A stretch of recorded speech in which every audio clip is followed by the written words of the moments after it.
تو ideological party, نظریاتی جماعتیں پرج کرتی رہتی ہیں کہ جو بھی ہمارے نظریے سے ہٹ گئے اب ان کو کاٹ کر علیحدہ کر دیں، اور یہی سے قتل مرتد.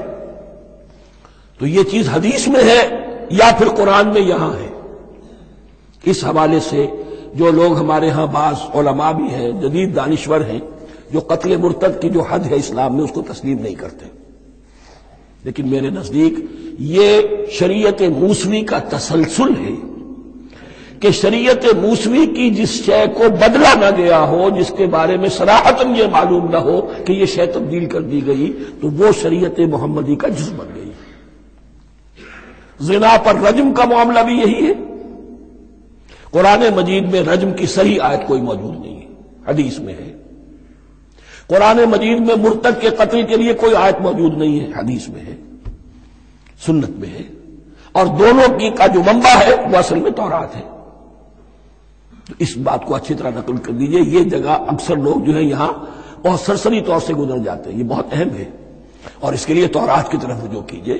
70,000 6 لاکھ کل تھے جب یہ مصر سے نکلے ہیں. 6 لاکھ تھے.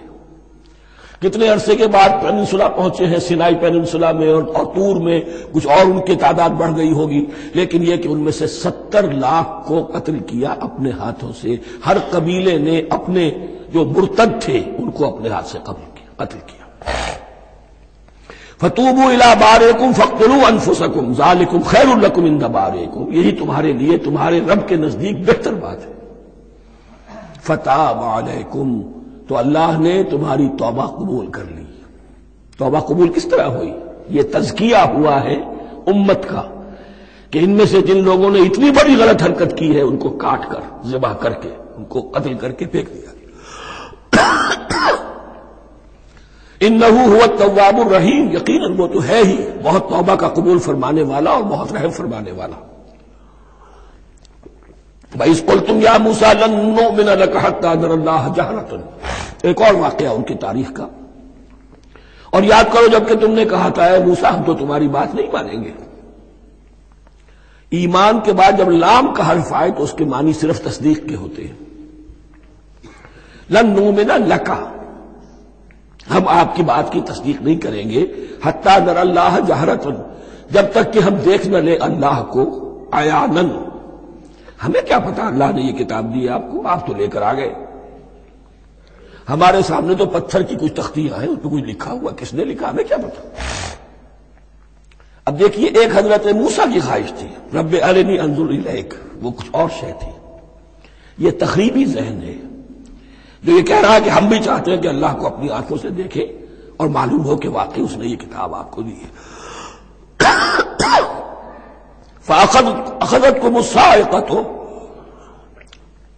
تو تمہیں آپ پکڑا ایک بہت بڑی کڑک نے، ایک بہت بڑی کڑک ہوئی اور سب کے سب مردہ ہو گئے.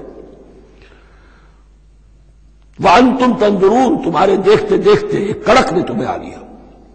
ثُمَّ بَعَثْنَاكُمْ مِنْ بَعْدِ مَوْتِكُمْ، پھر ہم نے تمہیں دوبارہ اٹھایا تمہاری موت کے بعد. بعض لوگ اس کی یہ تعویل کر رہے ہیں کہ یہ موت نہیں تھی بلکہ بے ہوش ہو گئے تھے، یعنی جو بھی کڑک تھی اس کی وجہ سے سب کے سب بے ہوش ہو کے گر گئے. لیکن میرے نزدیک یہاں تعویل کی ضرورت نہیں. بعد سے بعد الموت اللہ کے لیے کوئی مشکل نہیں. ہم الفاظ کو خواب کاہے کو ان کے اصل جو مفہوم ہے جو کہ صاف ہے صریح ہے اس سے خواب کاہے کے لیے موڑ کر لے کر جائے.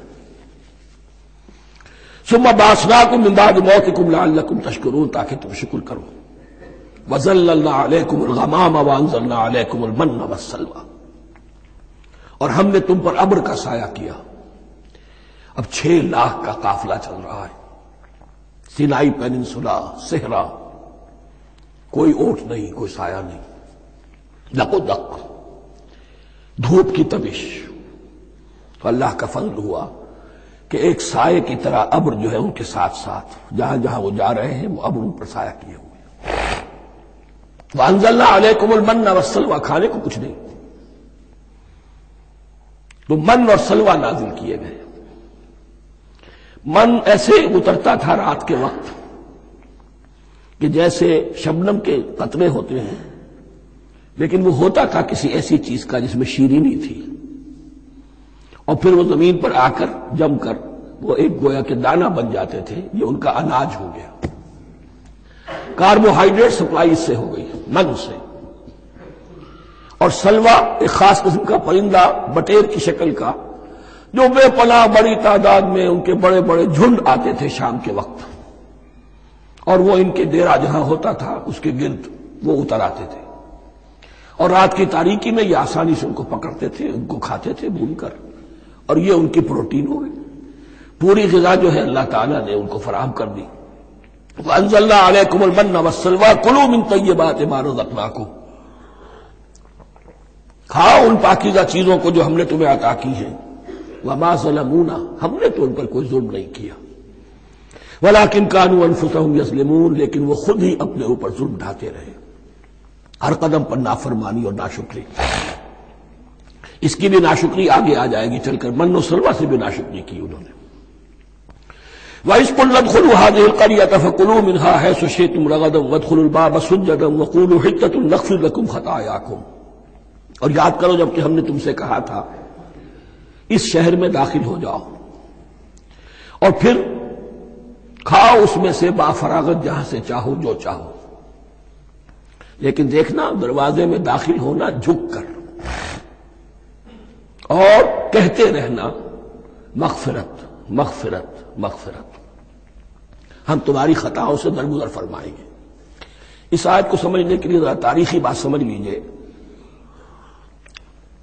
صحرائے سینا میں آنے کے بعد، اور یہ جو کتاب تورات انہیں مل گئی تھی، اس کے بعد حضرت موسیٰ علیہ السلام کے ہی زمانے میں انہیں جہاد اور قتال کا حکم ہوا۔ اس سے پوری قوم نے انکار کر دیا، یہ سورہ مائدہ میں آئے گا۔ اس پر اللہ تعالیٰ نے ایک سزا مسلط کر دی ان پر کہ 40 برس تک اسی صحرا میں بھٹکتے پھریں گے۔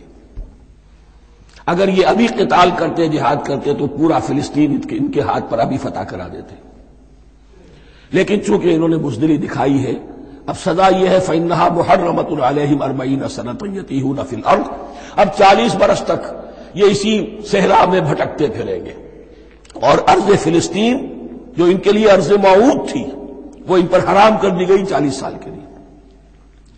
اس 40 سال کے عرصے میں حضرت موسیٰ کا بھی انتقال ہو گیا، حضرت ہارون کا بھی ہو گیا، اور اس عرصے میں ایک نئی نسل پیدا ہوئی۔ وہ جو غلامی کا داغ اٹھائے ہوئی نسل آئی تھی مصر سے، جن کے اندر مورل کیریکٹر جو ہے وہ بہت کمزور ہو جاتا ہے، غلامی کا یہ اثر ہوتا ہے۔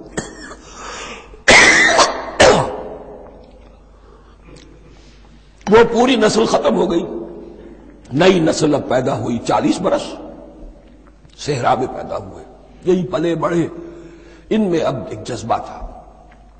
حضرت موسیٰ کے پھر جو خلیفہ تھے یوشع ابن نون، جوشوا، تو رات میں ان کا نام جوشوا ہے، یوشع، ان کی سرکردگی میں اب بنی اسرائیل کی اس نئی نسل نے قتال کیا، جنگ کی، اور پہلا شہر جو فتح ہوا وہ اریحا۔ آج بھی وہ شہر جو ہے جیریکو جو آپ دیکھتے ہیں خبروں کے اندر آتا ہے بار بار، اریحا اس کا پرانا نام ہے، یہ شہر فتح ہوا، اس فتح کی بات کا تذکرہ ہو رہا ہے۔ یاد کرو جب کہ ہم نے تم سے کہا تھا اس بستی میں، اس شہر میں داخل ہو جاؤ فاتحانہ، اور پھر جو کچھ یہاں ہے، جو نعمتیں ہیں، ان سے متمتع ہو، کھاؤ پیو، لیکن داخل ہونا سجدہ کرتے ہوئے، مراد کیا، جھک کر، یعنی ایسا نہ ہو کہ تکبر کی وجہ سے تمہاری گردنیں اکڑ جائیں، گردنیں جھکا کر اللہ کا احسان مانو، یہ نہ سمجھو کہ یہ فتح تم نے حاصل کی۔ اس کی تفسیر اصل میں نظر آتی ہے حضور کی شخصیت میں، کہ جب فتح مکہ کے موقع پر مکے میں داخل ہوئے ہیں تو جس سواری پر آپ بیٹھے ہوئے تھے، آپ کی پیشانی اس کی گردن کے ساتھ جڑی ہوئی تھی،